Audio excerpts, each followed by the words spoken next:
Hi, thank you for stopping by my channel. My name is Laverne Glover. This is May, Mental Health Awareness Month. So I feel obligated to talk a little bit about peace and stress during Mental Health Awareness Month.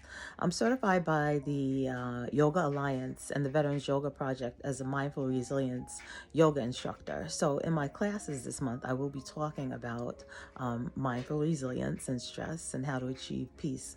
So during the height of COVID, the Veterans Health Alliance of Long Island asked me to do some virtual wellness coaching with their group. So I did a couple of weeks worth of 15-minute sessions, Mondays and Wednesday mornings for their group. And in one of the sessions, I talked about peace and stress, how to achieve peace during such a stressful time, the height of COVID.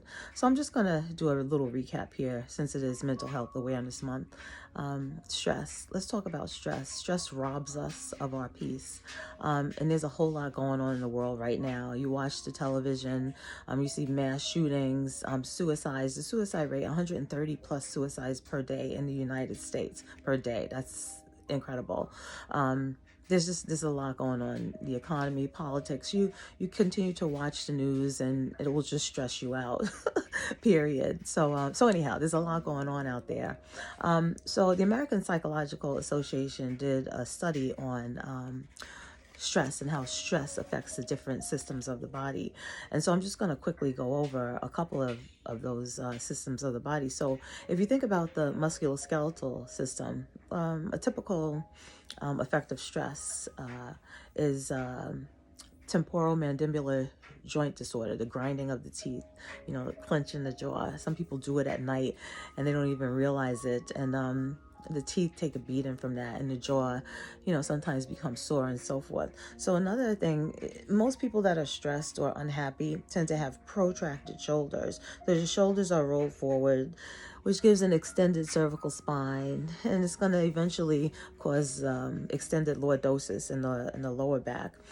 So think about it. If you're looking at a screen all day, or if you're looking at that phone all day, you're going to gravitate towards protracted shoulders and extended cervical spine.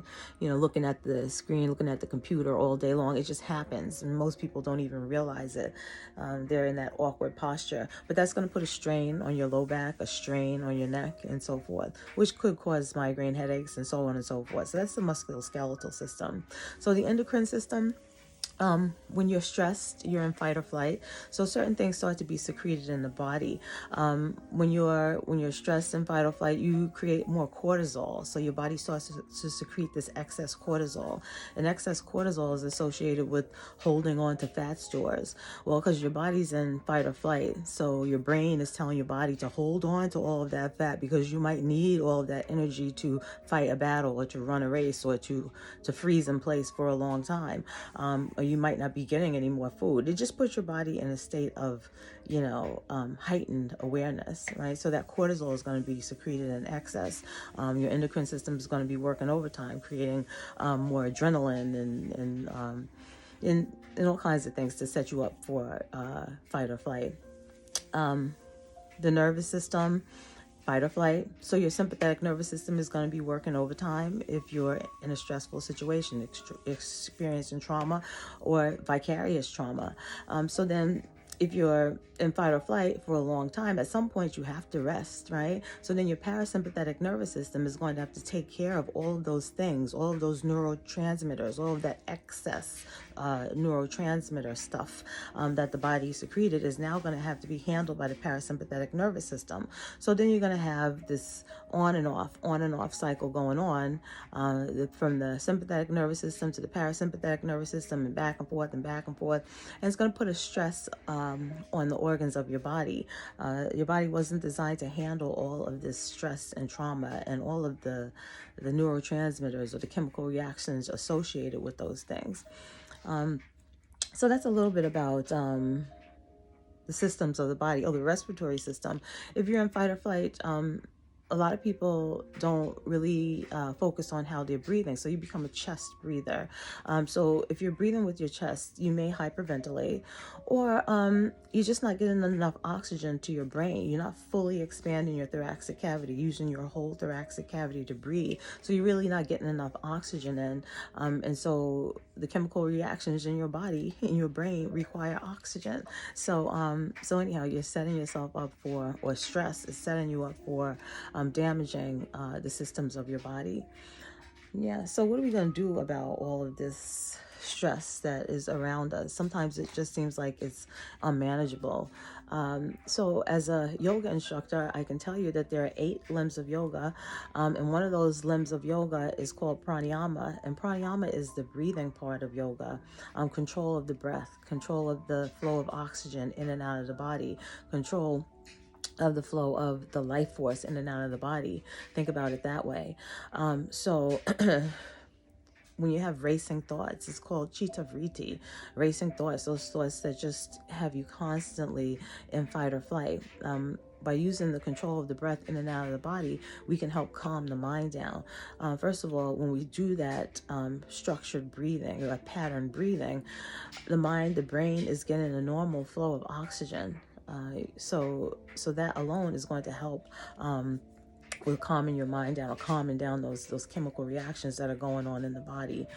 Also, you can try to focus your attention more on things that bring you joy, or provide happiness for you. If you're constantly watching the news or constantly listening to the bad news, you're probably experiencing some vicarious trauma from that. And so we have to try to, in a way, meditate, focus our attention on things other than that, other than traumatic events going on in the world. Check in, see what's going on. You need to be informed, but try not to spend a whole lot of time there, because what are you going to be able to do about it? You probably really can't do anything about it. So you're just receiving all of this information, keeping your body in fight or flight, but there's really nothing you can do about it. You have to just let it go. Be informed, but don't focus too much on it. Play beautiful music that brings you joy, that calms you down or makes you feel good. Dance. Create some serotonin and dopamine in the body. Dancing is a form of exercise. Think about it. Dancing is found in just about every single culture. And when you dance, or when people dance, usually they're happy, right? Think about it. So put on your favorite music and just dance around a little bit. Take yourself outside to a green space. Heal your heart chakra. I'm not going to get too much into that, but get yourself outside into a green space and fresh air. If you're close to the water, maybe just go to the water, walk on the boardwalk, listen to the sound of the ocean, those types of things. Those will help to help calm the fluctuations of the mind. Meditation, prayer, all of those things work to help calm the fluctuations of the mind, to bring you to a state of peace, of rest and digest. Hopefully this little talk gave you some inspiration with regards to how to start looking at the stressors in your life, addressing the stressors of your life, identifying the stressors in your life. Sometimes we're in autopilot and we don't realize how much stress we're experiencing, and we don't realize that we can simply take time to address those issues and remove them from our lives, let go of some things in order to free ourselves up to feel better. So this little talk is no substitute for medical counseling, for sure.